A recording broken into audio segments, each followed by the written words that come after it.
I'm Andrew Whitacre. I do communications for the MIT Raise Initiative.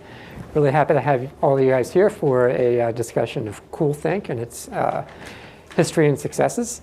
Our panelists this afternoon are going to discuss CoolThink, which is a program for youth in Hong Kong for ages 4th through 6th grade.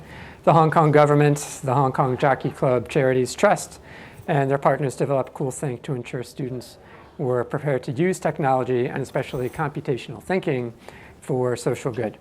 I'm excited to hear from each panelist here since they'll be hitting upon topics important to so many people who are here working on integrating AI education and education writ large. I'm going to do quick introductions. I'll finish with Daniel so he can just take it off straight from there. We have Hal Abelson, professor of computer science and engineering at MIT, co-director of the Raise Initiative, creator of MIT App Inventor, which was the MIT partner that participated in the start of CoolThink. Likewise there from the beginning is Professor Siu-Cheung, who directs the Artificial Intelligence and Digital Competency Education Center at the Education University of Hong Kong. We have Kate Laguarda, did I say that right? Laguarda, a senior researcher at SRI Education who analyzed the outcomes of the CoolThink program. And first to speak will be Daniel Lai, program director for CoolThink, who I'll let introduce himself. Hi. Thank you, everyone. It's great to be here and see a lot of old friends. But for many of you whom I first met or may not be so familiar with CoolThink, I'm going to spend about 10 minutes to set the scene to introduce the whole program and what it's about. And CoolThink, I think you know, stands for computational thinking. This is a computational thinking and coding education program for upper primary students, that is grade 4, 5, and 6 in Hong Kong. And it was first funded and created by the Hong Kong Jockey Club Charities Trust, which was set up back in 1959 by the Hong Kong Jockey Club. Hong Kong Jockey Club has been around for 140 years. It's not a club for the jockey. It's actually a horse racing organization, and through its integrated business model, which includes membership, includes horse racing, entertainment at race course, catering services, and membership services. It provides a range of entertainment to the public in Hong Kong. We have to say the Jockey Club motto. Yes, it is a business model. And I meant the slogan. The slogan, riding into the next. Riding high for a better future. Yeah, it's always look at the future. So, and its charities, which is run by the trust, actually focus on doing good for the society. And in the last 10 years, we've been focusing in areas such as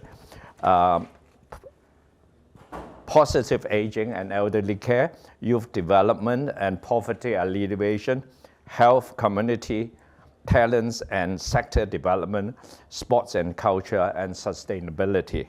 So through the youth development and talent and sector development program, the trust back in 2016 was concerned on the future skills needed by the next generation. It's identified the needs to start up technology education in schools to catch up with the global technology development. So, so that was the start of the program, 2016. We framed up the program in 2015 and discussed that with Hal and Professor Kong and how we could put together this program. We also then decided that it should start early for those in grade 4, 5, and 6, because through a lot of literature and research indicate that at the age of about 9 or 10, the students there, or children, they are mentally and logically mature enough to start learning computational thinking concepts and practice using visual-based and block-based programming too. to inspire their digital creativity. So the focus, it's not coding as such. It's not even computational thinking, as Hal pointed out. It's about empowerment and computational action. And that's how we built all these elements into the program. Our mission was to nurture students' proactive use of technologies for social good from a young age, and also offer equitable access to mainstream computational thinking education in formal curriculum. We don't want to do extra curriculum, do it outside of school.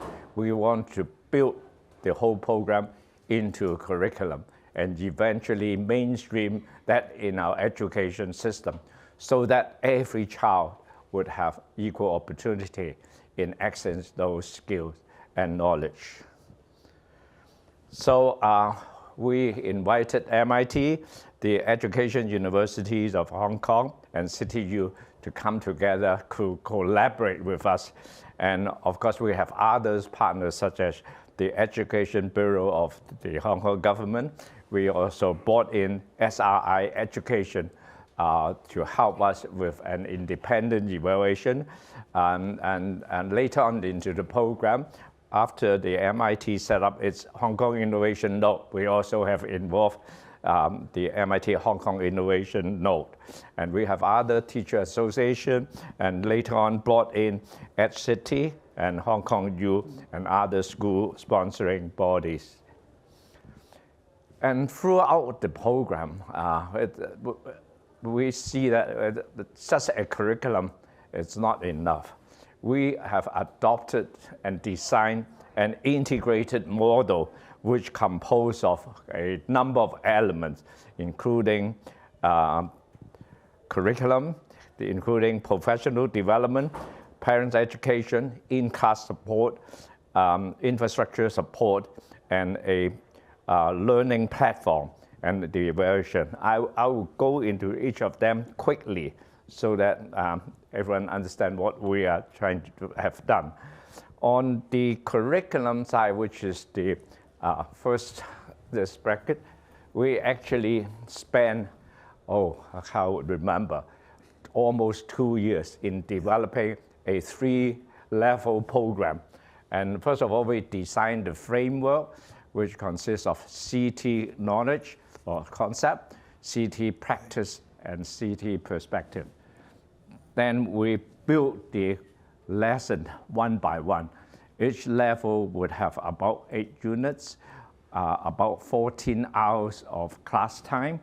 And we also created our methodology, which is to play, to think, to go, and to reflect. And that was adopted by every teacher. Our curriculum actually have received quite a number of awards and recognition, including the ISTE Seal of Alignment. Then the next component is professional development for teachers. We actually have to train teachers one by one. And we brought in teachers, about 30 of them at the time. And this was the first class, and Josh was there as well. He was delivering, and Mike. and it was a full week, 38 hours of solid class. And after that 1 week, I think on the first day, some of the teachers are coming for all sorts of discipline, including English teachers, arts teachers. After the first day, I think most of them, they were totally amazed and lost somewhere. However, on to the 3rd day or 4th day, I think everything seems to come together. And after that full week, 38 hours, we then have them coming back for another 13 weeks, 3 hours, and led by Professor Kong, where they reinforced the teacher's knowledge. So I think the first batch was very successful. So the formal training for teachers was also very important. Then when the teachers went back to the school, start teaching, you could imagine one teacher teaching 30 students, quite a challenge. So they have support from teaching assistants. These are university students that we train up, both in terms of computer skill, programming, as well as some soft skill. So this group of teaching assistants, they came and they assisted the teachers to, in the class to help them to deliver the training and to give a bit of support or coaching to the students.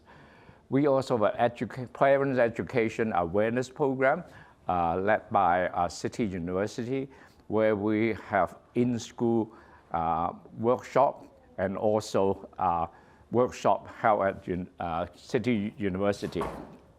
We also help school to upgrade their facilities. For instance, we need the necessary network, the bandwidth, and also notebook computers and tablets. So we provided support to school through some financial support or giving them some PC.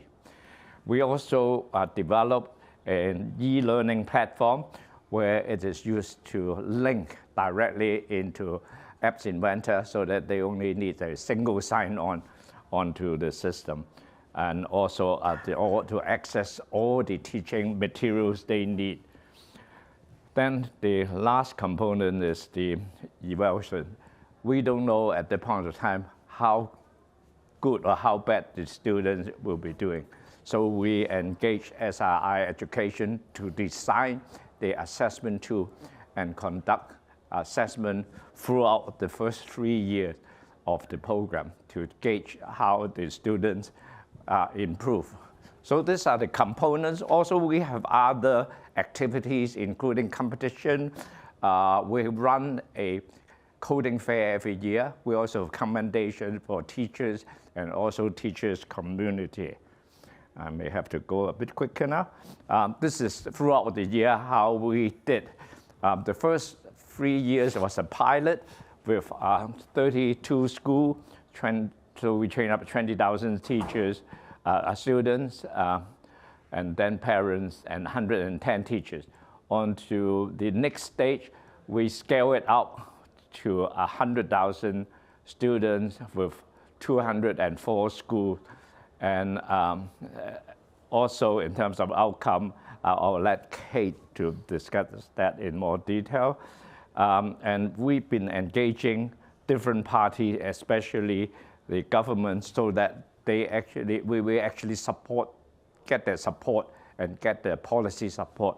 And eventually, last year, the whole program actually got adopted by the Education Bureau. So this is EDB, how the Education Bureau,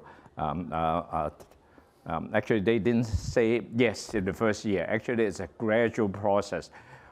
Started with their policy, just providing one word or one sentence that they will do it, but eventually it's all become official. And throughout all this year, we actually have some of the head of the Education Bureau sat in our steering committee. So I've already mentioned our curriculum, which is a 3-level, 8 units each, 14 hours of a lesson. And throughout the project, we engage every stakeholders, including principals at the school, sponsoring authority, which is very important. We also engage teachers as well as the school sponsoring bodies. So in terms of teachers, their training, we also form community of practice. We also actually help them to set up a teachers association between themselves, so that when our project ends, they will continue to support each other. And these are the recognition we actually, and awards we receive, including ISTE, including 2 awards from QS Reimagine Education Awards, got included in the 100 Global Collection, and also the Education Alliance in Finland. And our evaluation indicate that in terms of CT knowledge, students actually gain 20%. In terms of CT practice, students that attended the CoolThink program, they gain 2 times as much as the other students that didn't go through. So these are this is actually the SRI assessment. So I will end my part here so that other speakers have the opportunity. Well, actually, if I could, I'd like to start with you with a question. You mentioned 100,000 students participated. You had this measurable success. What would you say were the critical factors in having that be? I mean, you've shown something that's an enormous effort, many partners. Right. So success wasn't guaranteed. It's the combination of quite a number of things that come together. Our integrated model, which focus on different aspects. For instance, it's the synergy amongst all different factors, which the alignment with government policy is important, engagement with educational authority and all the stakeholders, and our strategic collaboration, they are all important. As well as the most crucial, as I could see, is the curriculum itself, which is a world-class, using world-class tool as well, the curriculum, and also the teachers' professional development, which support the whole program. Then it's supported by our facilities that we provide so that every school would have the necessary equipment, and also supported by other activities, including competition, our every year, our annual coding fair, and that's all bring everything together. In fact, in this booklet that we have on the sit, in page from page 29 and the appendix, it's actually indicate the success factor that we believe the project. And I saw those booklets were handed out, so if you want to get to page 29, it's already here. All right, thank you, Daniel. That was great. This next question might be for Kate. I don't know if Kate, did you have any slides that you wanted to? I am plugging in. To discuss? Okay. Because Kate and SRI Education did an evaluation of CoolThink and came away with a lot of lessons learned, I think. Okay, I don't know if that's going to work. Oh, okay. So yeah, SRI is a research institute based in Menlo Park, California, and we've been the CoolThink evaluation partner since 2016, since the pilot phase. And our role during the pilot phase, as Daniel mentioned, is the CoolThink partners developed a framework for computational thinking that included computational thinking concepts, practices, and perspectives. And so our first assignment as evaluators was to develop a set of performance assessments that could assess student learning on those 3 elements of the framework. And so we did that during the pilot phase. We administered, well, not we, but our partners in Hong Kong and country administered assessments in the 32 pilot schools and a matched comparison group of 20 other schools. And so I'll just share, I hope I'll share. Whoops, okay. Sure. Okay, so as Daniel mentioned, here's the data. So on average, on the CoolThink's concepts assessment, so in the framework under concepts, you have ideas like repetition, conditionals, parallelism and sequencing, data structures, procedures. These are all concepts that students need to understand in order to code and to create computer programs and apps. And students in the pilot group gained 21% more than students in the comparison.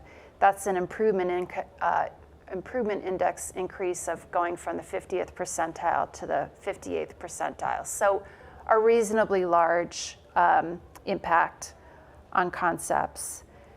Practices is where there was really a rather large gain. So pilot students gained 2 times as much as students in the comparison schools.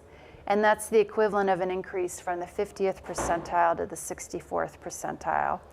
CT practices are skills like algorithmic thinking, reusing and remixing, testing and debugging, abstracting and modularizing. And we thought this was particularly significant because these are really skills that are very adjacent to conceptualizing and designing solutions to problems, which is really what CoolThink is all about. On the CT perspectives, these are effective measures of students' concept of themselves as computational thinkers and agents. And you can see the measures there: interest in programming, digital self-efficacy. We actually saw no difference between pilot schools and comparison students, and you can see for both groups the measures dipped slightly.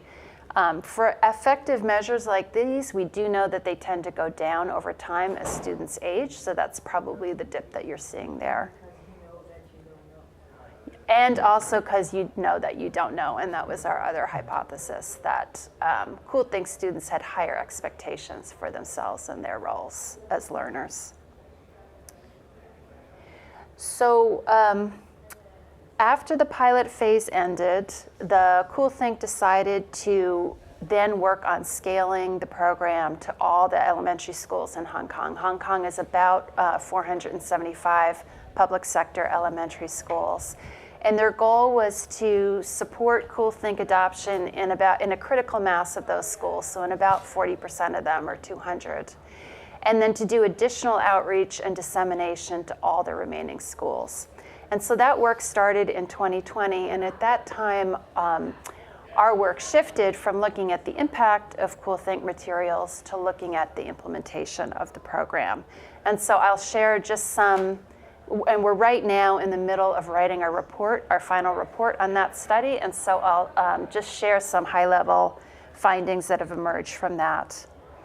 One of the really striking findings is compared with the previous information and communication technology classes that teachers used to teach before they taught or adopted CoolThink, students are spending more time programming and more time in active learning and problem-solving tasks.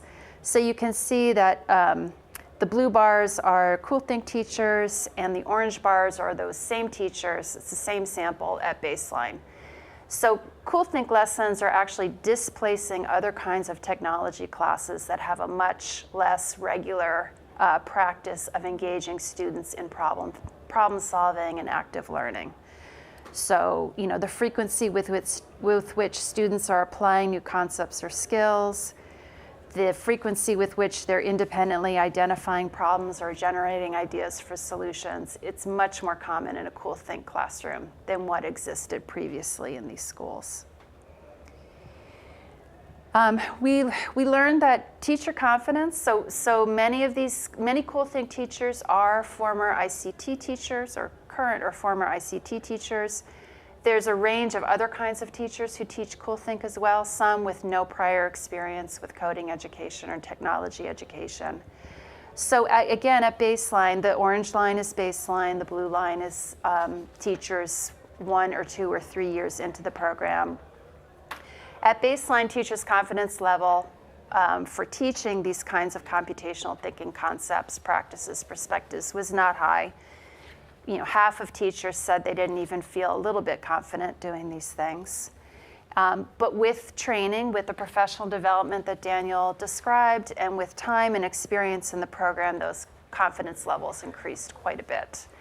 And this is important, we think, because as part of our implementation study, we did a correlational analysis. The Education University of Hong Kong continued to administer the student assessments, the same student assessments. And we used those data and measures that we had of teacher practice and implementation to look at correlations. And all of our measures of teacher capacity, their confidence, their sense of preparedness, their sense of how challenging the curriculum was all correlated with stronger student gains on those assessments. So this and other measures of capacity, I think we've paid a lot of attention to, and we've seen improvement over time, especially with teachers' participation in the kinds of PD that Daniel was describing. So the more professional development that teachers are engaging in, the higher their capacity appears to be, and that's a pretty strong set of findings in the data. Across all cohorts, we see that school leaders believe really strongly in computational thinking education and in the goals of the program. So they believe that it develops students' problem-solving skills, critical 21st century skills. They believe all students should be required to take computational thinking education lessons, which in Hong Kong is very significant because the curriculum is so crowded. And as Daniel explained, the goal of CoolThink was to establish this kind of instruction during the regular school day and not as an after-school activity. And here the orange bars are the early cohorts, so the pilot cohorts that are now 4 or 5 years out from their participation in the program, but school leaders' belief in the importance of these lessons is maintained. And a year ago, we went back to those schools that first began adopting or implementing in 2017 and 2018 and asked them if they were still teaching CoolThink lessons. And the vast majority of them, 70% or more, still are. They're still teaching at all 3 grade levels, and they say they're using the curriculum as designed without major modifications. So it suggests that this curriculum really has some staying power in schools that do high quality adoption. And I'm sharing this last slide. This is a framework that we're using to organize our final report. This is our version of the success factors that we think we've identified from what we've learned from studying implementation. We have a set at the classroom level and at the school level. I included this because I wanted to call out the factors at the system level that we think are significant and important. I think one of the things that really sets the CoolThink program apart from maybe other kinds of curriculum adoption initiatives is this very intentional focus on the system. Hong Kong is an education system about the size of the Los Angeles Unified School District, so that's kind of the scope of the jurisdiction in which they're working. And they had 4 kind of strategies that seem to be important. So the first one is having a strong backbone organization that can convene partners, set a vision for the initiative, and do all the work of coordinating all of the strands of activity that Daniel just described.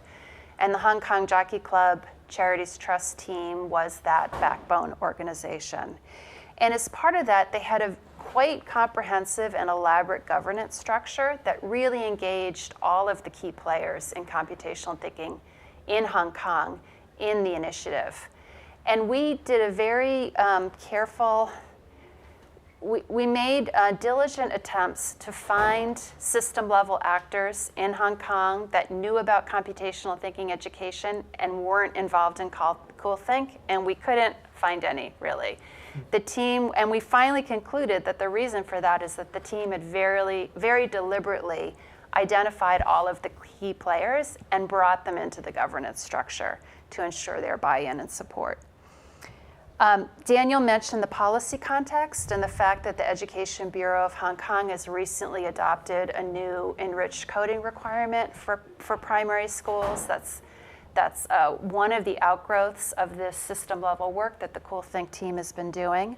And they've taken the CoolThink materials and adapted them and offered them to schools as model curriculum to use to satisfy this requirement. Daniel mentioned the work in building public awareness and parent support for computational thinking education.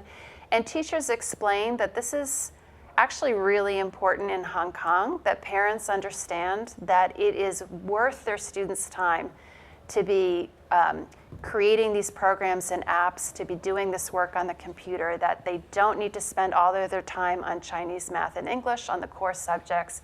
This is a valuable investment. And that's a case that really has to be made to parents.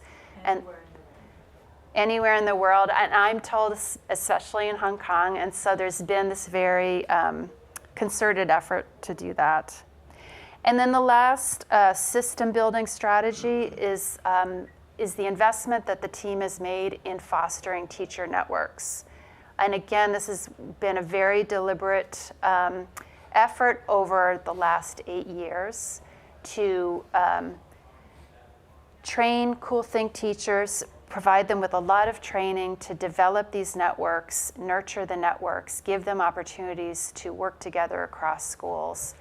And these teachers, and then to become the trainers of their peers. And I think that what we've learned is that these teachers are really the most effective ambassadors and evangelists for CoolThink in the city. Other teachers want to hear from them, want to be trained by them.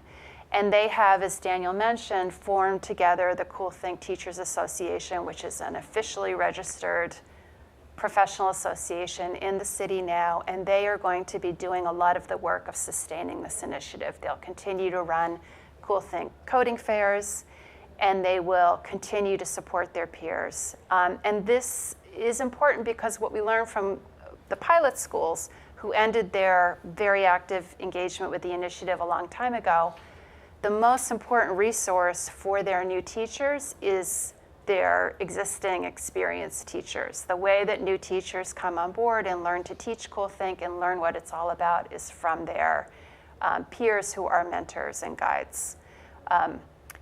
And so it was a somewhat surprising finding for us, but this really seems to be a key strategy as well.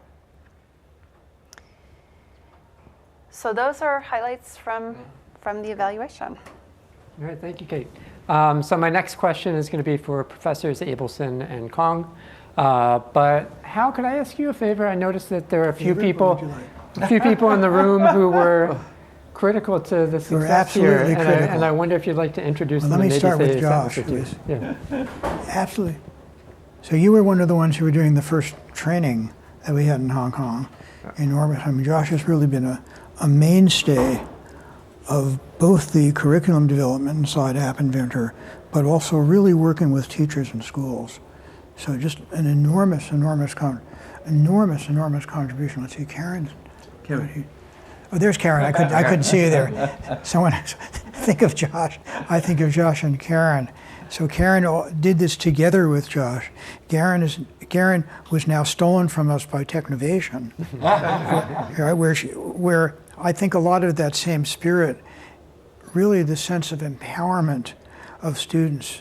Technovation, I think, does that even better than MIT does, and a lot of that is due to Karen. So I'm really glad Karen didn't at least move far away, so she's around. But she was making an enormous contribution to that. So that's sort of the history of the thing.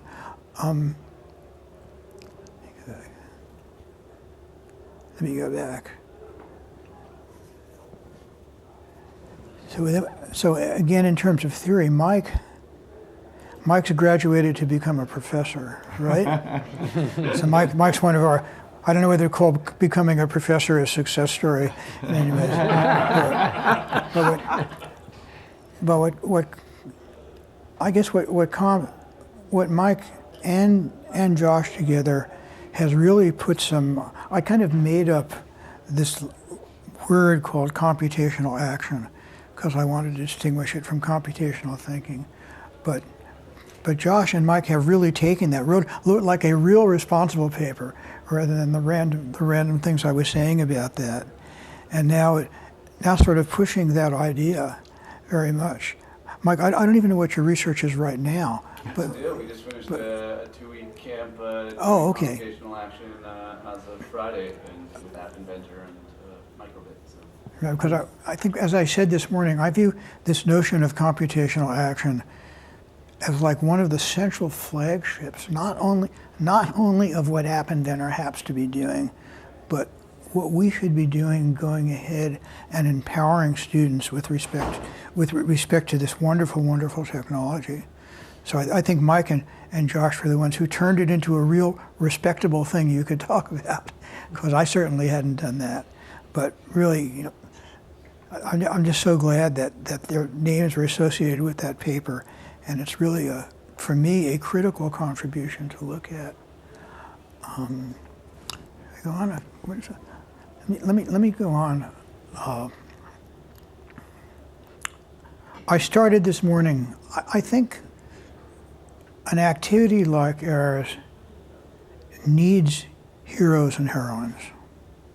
I started this morning specifically talking about Seymour Papert, who to me is the outstanding hero in all of the stuff we're doing.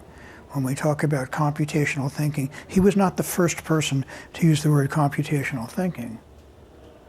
But before Papert, computational thinking kind of meant, can I understand how actuarial tables are made?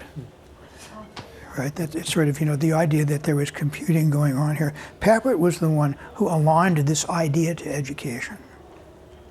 And that has just, to me, influenced everything, basically since, 1970 to everything we're doing now. His spirit is right through the whole thing.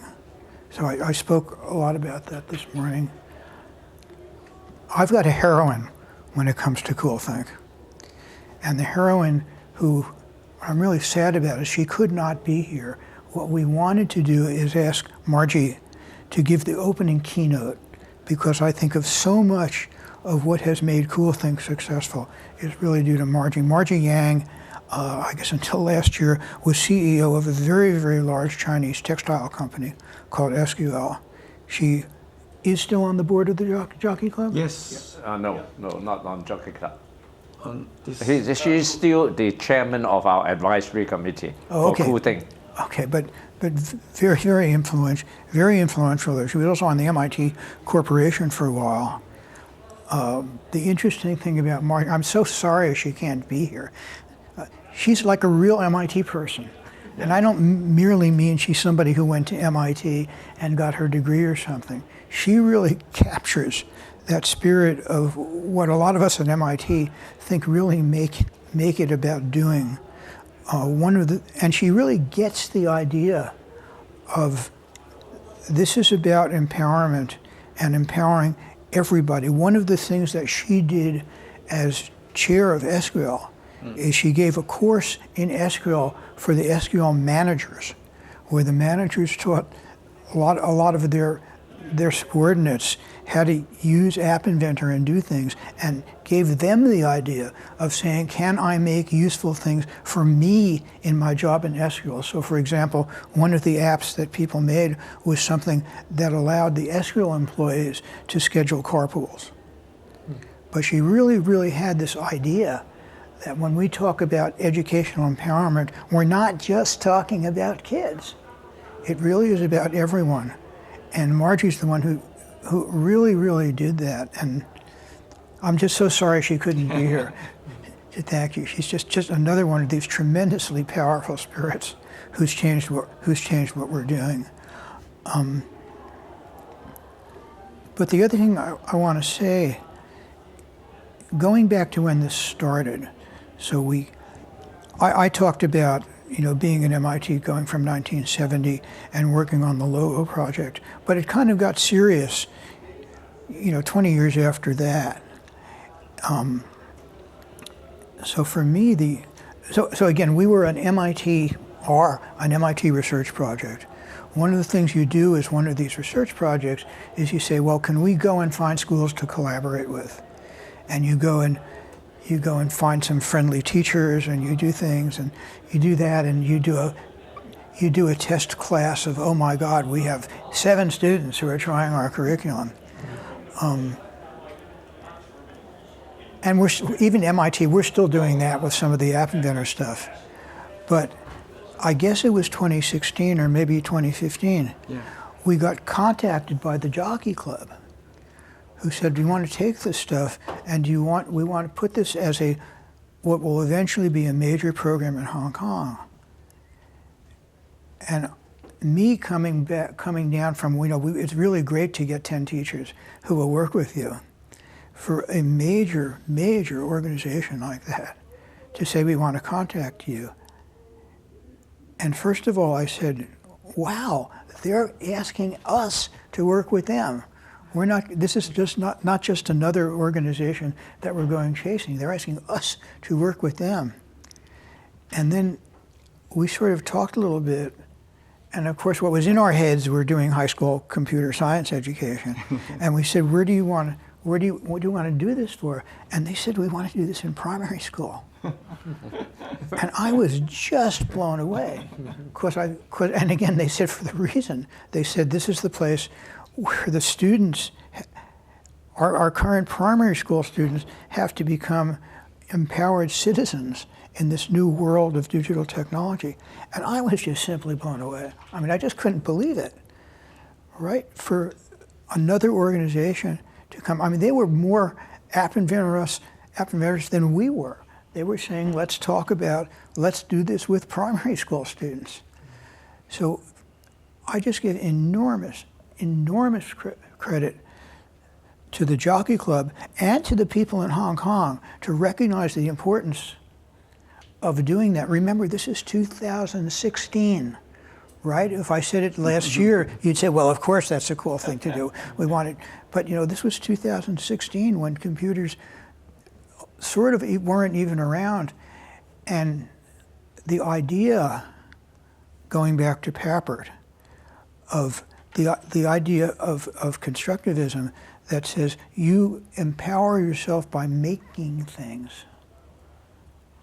And then for this major organization in Hong Kong to come back and say that back to us, we think that is really important for the youth of Hong Kong. And I am still amazed by it. I remember being totally amazed by the whole thing. Even today, when we look at other research projects, there are many AI research projects right now, but until just a couple of years ago, you'd say, where are you doing this? And they'll say, we're doing a great thing. And you write a paper that says, we tested it with 30 students. And that still is the state of the literature as you see it. But they were saying, we want you to do, I forget what the numbers were then, 20% of the students in Hong Kong then, right? 50% of the primary schools? You almost couldn't believe that we were doing this. So I just want to give enormous credit. There is no conceivable way that we at MIT could have done that by ourselves. It really takes an organization, not just an organization with money, but an organization who's so linked in to the government or the territory to make that happen. Josh, maybe you remember when this first started, or Professor Kong, maybe you remember, there was a letter that went out to pretty much, I believe it was every principal of elementary school principal in Hong Kong saying, come to this meeting to learn about this thing. Yeah, and we interviewed them. Yeah, and what I remember, there were just hundreds of school principals who came and said they were interested in doing that, and eventually selected some. Yeah. But looking back at CoolThink and looking back at how influential and successful it was, one of the things that I'm reminded of, look, I'm super proud of MIT and research. There is no way MIT could have done this by ourselves, right? It requires the Jockey Club and also Education University of Hong Kong. I forget what was the name before you changed education? The Institute of Education. Ah, that's right. So, but that was the same thing. That was saying we're linking to the really responsible education system inside Hong Kong. It's not some weird place from the U.S. 5,000 miles away doing it. And it really took that, and it took that kind of partnership.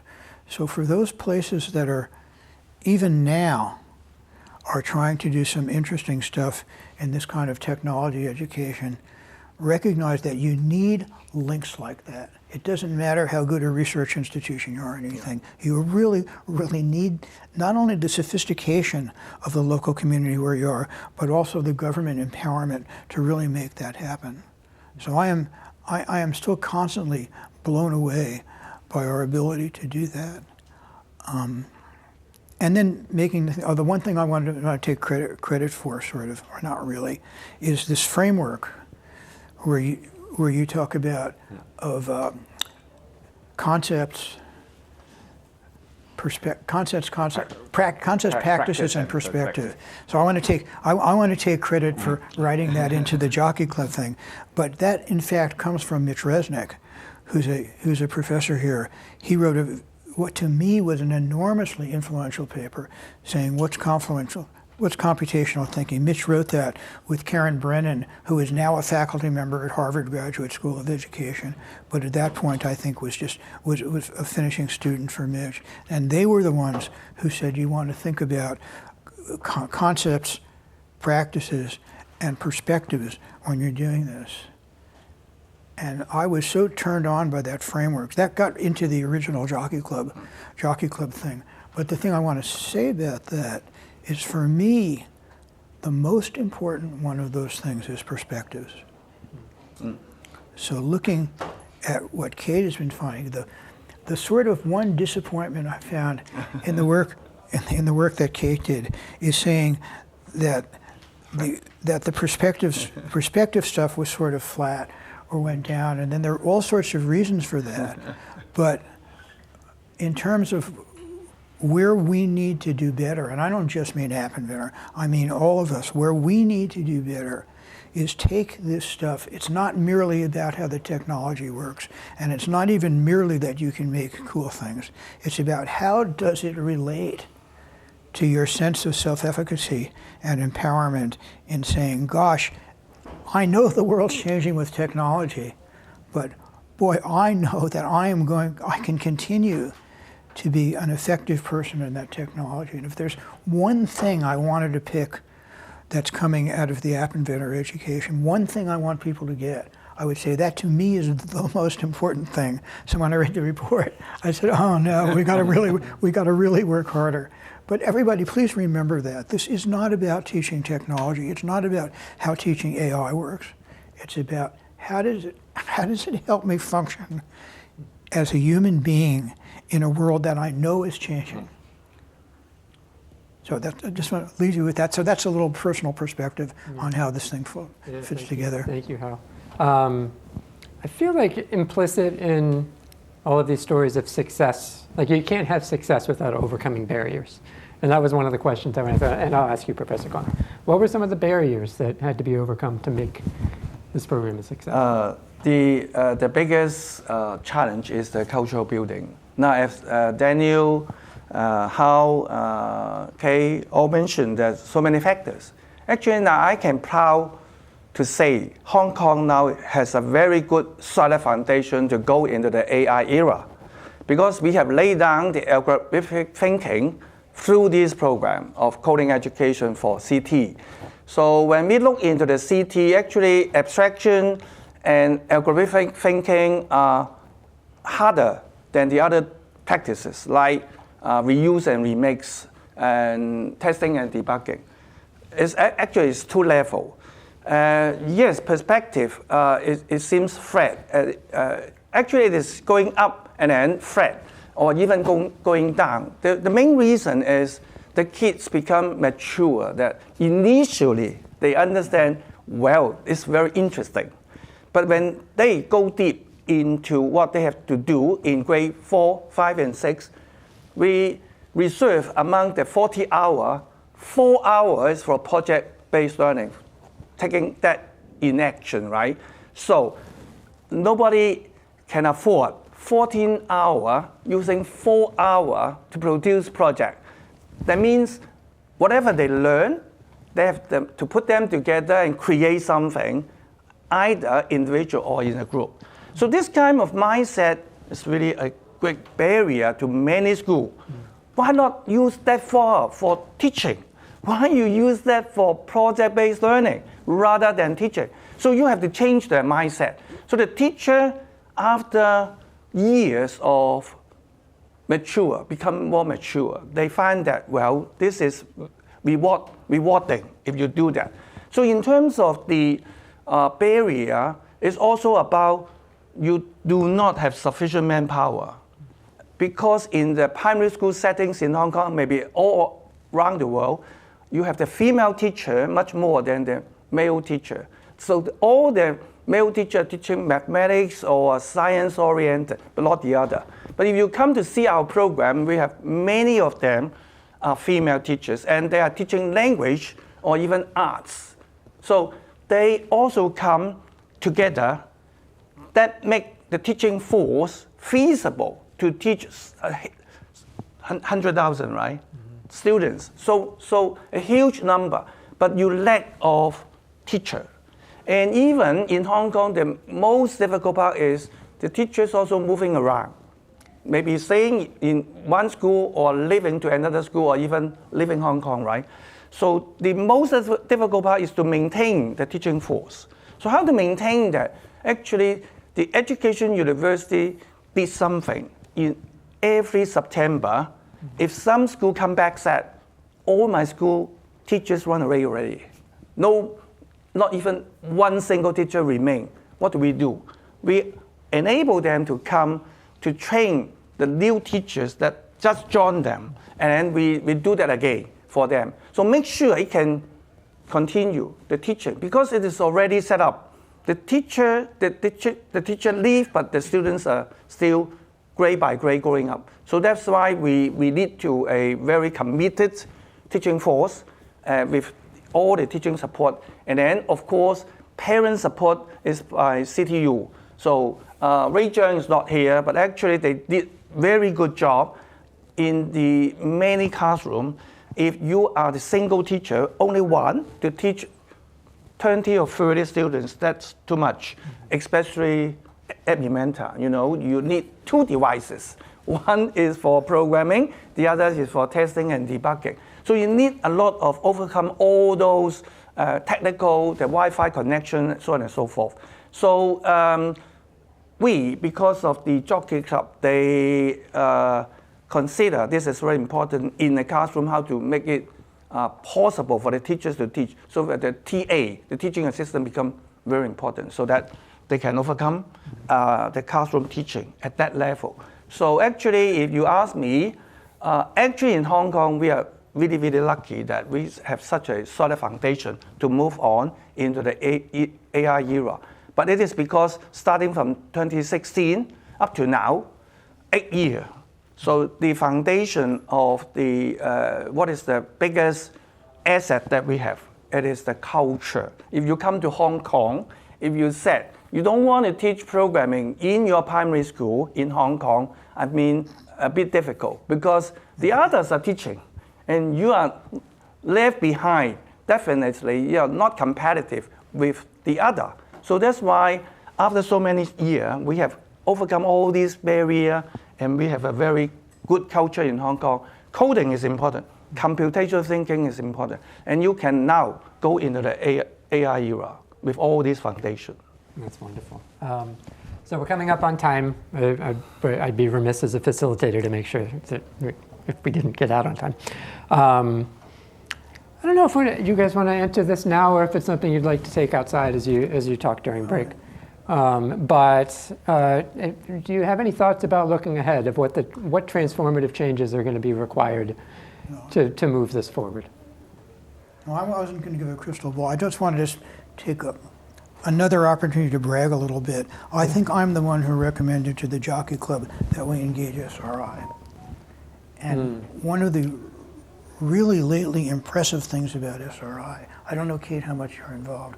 There was an evaluation report, but there was an evaluation for it specifically around the sustainability of the Jockey Club thing. Were you involved in that report? I was just so impressed by that. Really, really evaluated what was going on with respect to sustainability of the effort. And that's the thing for any of us who are thinking about doing these experiments. If we're serious, it's not only the concepts, it's not only what we're doing or the quality of the explanation, are we creating a system that worries about sustainability? So I was enormously impressed by the SRI report on that. Maybe we can find that and give it out. I thought it was just a wonderful, wonderful job. And I definitely worked on that, yeah. Absolutely. Congratulations. No, We did have a section on sustainability. I mean, to me, that was just so incredibly important in thinking about, the success of the thing we're trying to do. Yeah, it was when we moved from the pilot phase onto the expansion phase, we were looking at how to make the whole thing sustainable. So one of the objectives we built into the second phase was to create a sustainable ecosystem so that this could go on and on. Because we know that because this is a project, it have a definite start and definitive end, which supposedly should end next month, but we have now extended it for another year. This is to make the whole thing more sustainable, especially in teachers' development. But the other piece is to get a real professional evaluation organization that is looking specifically at sustainability of the project. Right, and that's something we have to consider more and more seriously. Yeah. So we set up, HKJC set up the association, but more importantly is the Hong Kong government has adopted this across the whole territory of Hong Kong to become a curriculum for all primary schools in Hong Kong.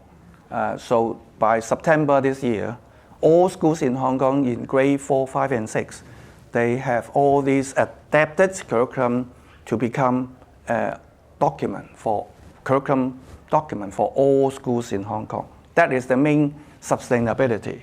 And then the association will go on to promote organizing competition and so on and so forth to maintain the culture of computational thinking in Hong Kong. Okay. Maybe we're going to hold that for, I think we're coming up on a break if Why don't you people hold? want to I've go got another talk meeting about. I've got to be at, right? Maybe you'll catch me later. We can do it. But yeah, I mean, people will be hanging out during break, so if you have any questions, I'm sure you can find them there.